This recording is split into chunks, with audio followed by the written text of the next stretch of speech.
La vascularisation vésicale provient principalement de l'artère iliaque interne, qui naît de l'artère iliaque commune en regard de l'articulation sacro-iliaque. L'artère iliaque interne va donner rapidement une branche postérieure pour la région fessière et une branche antérieure qui va vasculariser les organes pelviens et les organes génitaux.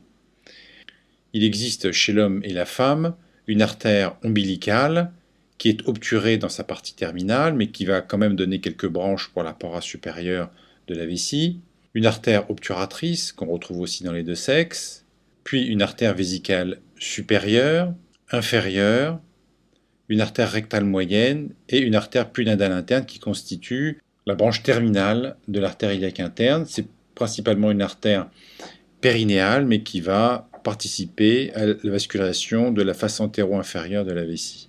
On considère globalement que la vascularisation artérielle vésicale se fait suivant trois pédicules. Un pédicule supérieur ou vésicale supérieure qui correspond à des branches naissant de la portion initiale des deux artères ombilicales.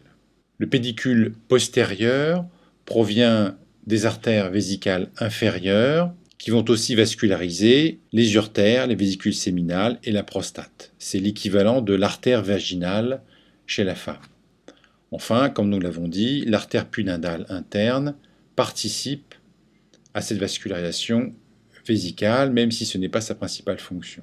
Les lymphatiques vésicaux vont se drainer au niveau des chaînes ganglionnaires de l'artère iliaque externe, de l'artère iliaque interne bien évidemment, notamment pour la région du trigone de la base vésicale. Les lymphonoeux vont aussi se drainer dans ceux du promontoire, ceux de la région obturatrice, notamment pour les faces latérales et antérieures.